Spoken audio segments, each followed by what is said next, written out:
He filed for divorce on a Tuesday morning. By Friday, he thought he had taken everything. The house was no longer in my name. The joint accounts were empty. And he stood there, calm, confident, almost proud. He believed I was too emotional to understand money, too soft to fight back, too quiet to notice what he was doing. So I didn't argue. I didn't beg. I didn't panic. 3 months later, he walked into his own boardroom and realized he didn't own his company anymore. And that's when he understood. My silence was never weakness. When Ryan said he needed space, he didn't look nervous. He looked prepared. Prepared men don't ask for space. They calculate it. For months, I had felt something shifting. Late-night phone calls he took in the garage. Bank notifications that no longer appeared on the shared tablet. Meetings he never mentioned. But whenever I asked, he smiled calmly. "You worry too much," he'd say. "You don't understand how business works." That sentence became his shield. At dinner parties, he would joke about how I avoided financial conversations. How she prefers books over balance sheets, he'd laugh. Everyone would smile politely. I would smile too. Not because it was funny. Because I was listening. The day the divorce papers arrived, it wasn't dramatic. No screaming. No broken glass. Just a white envelope on the kitchen counter. He stood across from me, arms folded, already emotionally detached. "It's better this way," he said. "I've handled everything." Everything. The word echoed. By everything, he meant the accounts were closed. The house had been transferred into his mother's name. The investment portfolio had been restructured. Legally. Strategically. He had been planning this longer than I realized. And the confidence in his voice told me something else. He believed I wouldn't fight back. He believed I didn't know how. "You'll be fine," he added gently, almost patronizing. "You don't really like dealing with money anyway." That hurt more than the divorce. Not because he was leaving, but because he thought I was incapable. That night, I walked through the house slowly. The same walls. The same furniture. But it didn't feel like mine anymore. Not because my name wasn't on the deed. Because respect had never been. The next morning, he left early. No goodbye. No hesitation. Just quiet certainty. He thought he had removed every risk. He thought he had calculated every outcome. What he didn't understand was this. Silence doesn't mean ignorance. While he believed I avoided financial discussions, I had been observing them. While he dismissed my questions, I had been memorizing answers. And while he was busy planning my exit, I was beginning to understand the structure of his empire. Not emotionally. Strategically. The divorce papers didn't break me. They clarified things. For the first time, I saw him clearly. Not as my husband, but as a businessman who had just underestimated the wrong person. And that mistake would cost him far more than a house. The night after the divorce papers arrived, I didn't cry. I opened my laptop. Not to search for apartments. Not to look for lawyers. To look at numbers. Ryan believed I avoided financial discussions because they bored me. The truth was, I avoided arguing with someone who enjoyed feeling superior. There's a difference. For years, I sat beside him at charity galas and corporate dinners, listening quietly while he explained market trends to investors. He loved explaining things. He loved being the smartest person in the room. What he didn't realize was that silence is the best classroom. I memorized the language he used. I noticed which investors he respected and which ones he merely tolerated. I paid attention to the moments when his confidence slipped, brief pauses when certain questions were asked. Especially about ownership percentages. Ryan owned 52% of his company. That was his security blanket. But I remembered something from a conversation 2 years ago. One of the early investors had reduced his stake quietly. Ryan brushed it off at the time. "It's insignificant," he had said. "Insignificant things interest me." So that night, instead of panicking about the house he transferred to his mother, I researched the company's latest shareholder structure. Public filings are boring, but they're honest. And honesty hides in paperwork. I found it within an hour. His 52% was no longer 52%. After expansion funding and a minor dilution round, he now held 49%. Still powerful, but no longer untouchable. The rest was scattered. Small percentages. Unorganized. Unprotected. And suddenly, the situation didn't look like defeat. It looked like opportunity. The next week, while he finalized the divorce narrative with his lawyer, I scheduled a consultation of my own. Not with a divorce attorney, with a corporate one. I didn't storm into the office demanding revenge. I asked questions. Hypothetical ones. What happens, I asked calmly, if a majority stake shifts quietly? The lawyer studied me carefully. Then leadership shifts, he said. Without drama? If it's legal and documented, yes. Good. I wasn't interested in drama. I was interested in control. I started small. One investor at a time. There's a psychology to these conversations. You don't begin with ambition. You begin with concern. I've been reviewing the company's recent performance. I told one silent partner over coffee. Are you comfortable with the new expansion strategy? Investors are rarely comfortable. They're cautious by nature. And Ryan's recent decisions, flashy partnerships, aggressive growth, short-term optics, had unsettled a few of them. Confidence can hide cracks. But cracks spread.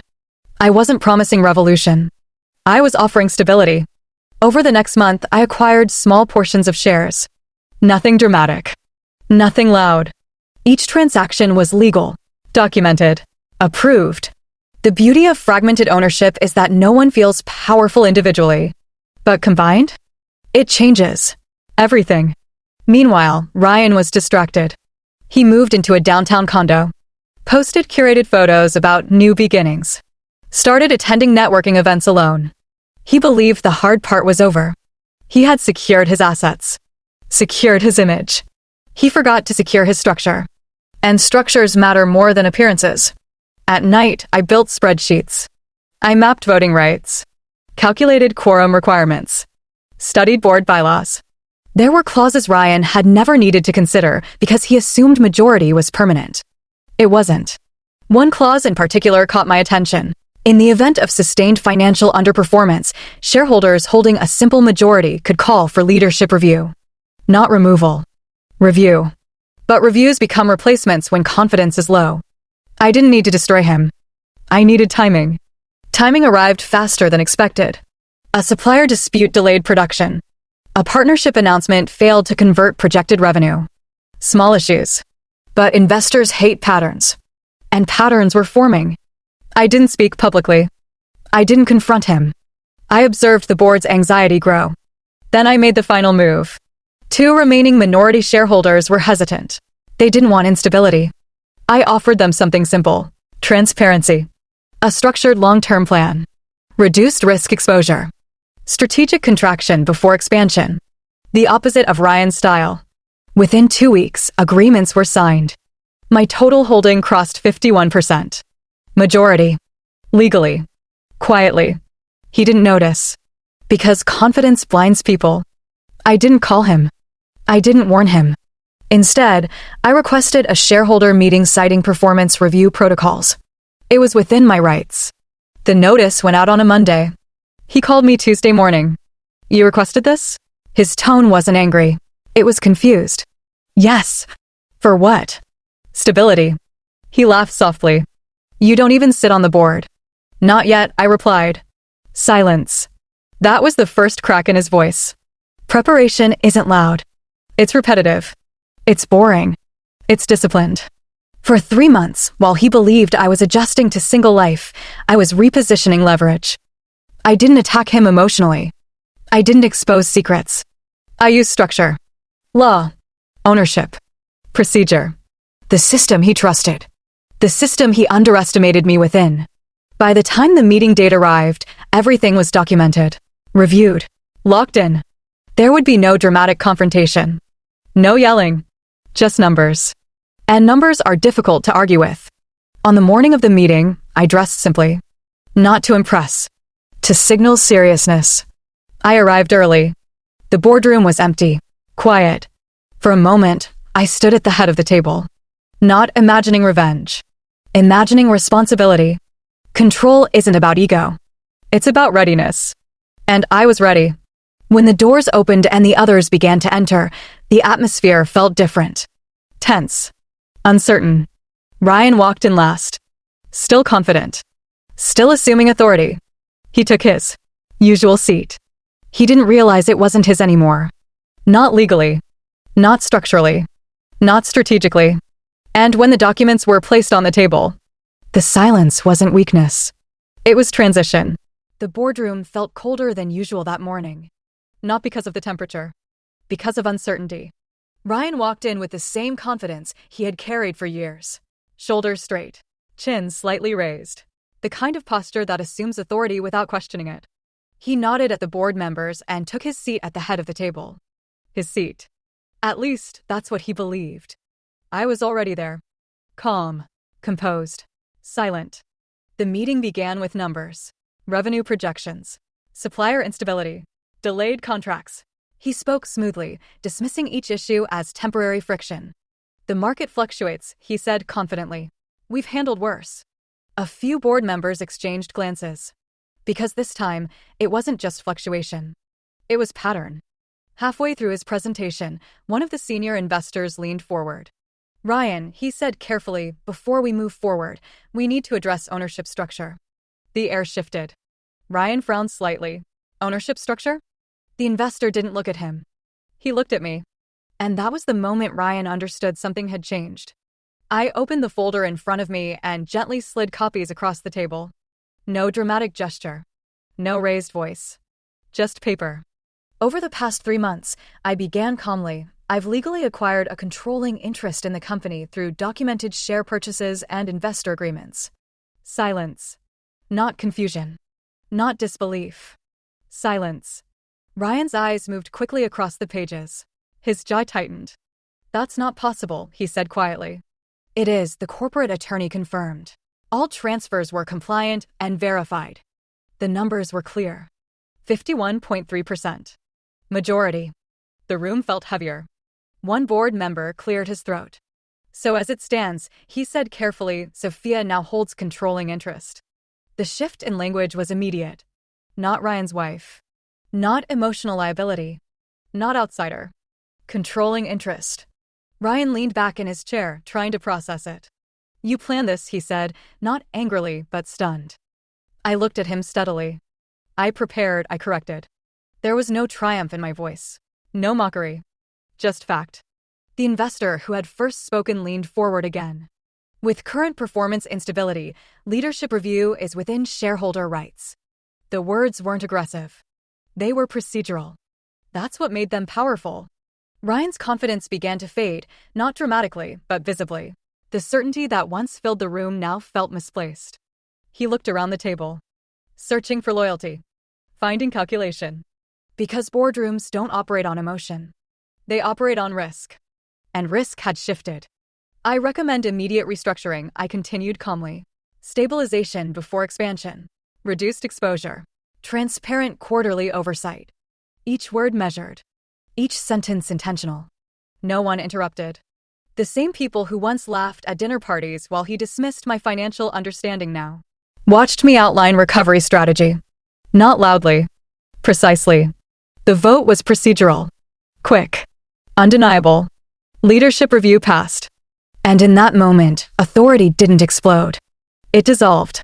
Ryan slowly stood from his seat. No shouting. No accusations. Just realization. The chair at the head of the table no longer belonged to him. And I didn't move into it immediately. Power doesn't rush. It waits. When the meeting adjourned, the board members approached me, not with sympathy, not with shock, with respect. Because in business, respect follows control. And control follows preparation. Ryan paused at the door before leaving. For the first time in years, he looked uncertain. Not betrayed. Outmaneuvered. And the silence between us said everything. After the boardroom emptied, I remained. Not to gloat. Not to celebrate. I walked slowly to the window, watching the city skyline reflect in the glass. The same skyline Ryan had always admired.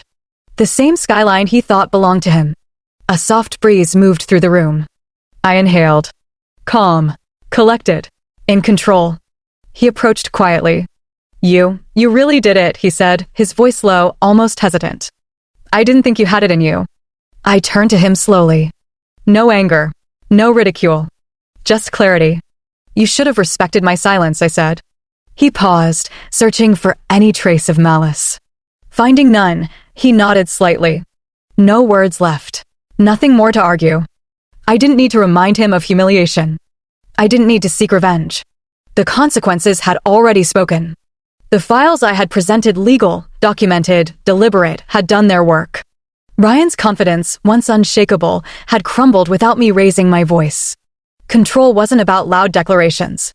It wasn't about drama or public scenes. It was about preparation, patience, and strategy. I walked into my father's old office, now my office, and for a moment, I simply stood there. Not celebrating. Reflecting. Months of observation, calculation, and silent action had led here. What everyone thought was weakness, my quietness, my restraint, had become my greatest strength. Outside, the city moved on as if nothing had changed. Inside, I had shifted the balance of power forever. Silence isn't surrender. Silence isn't submission. Silence is strategy. And when it meets preparation, it becomes unstoppable. As Ryan left the building for the last time, he glanced back once. Not with anger. Not with fear. With understanding. He finally understood what everyone else had underestimated. The quiet one, the observant one, the patient one always wins.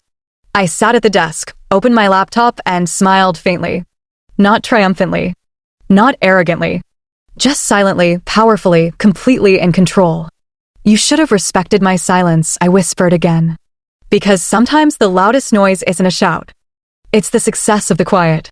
Never underestimate the quiet one. Silence isn't weakness. It's patience, strategy, and preparation. While others shouted, I observed.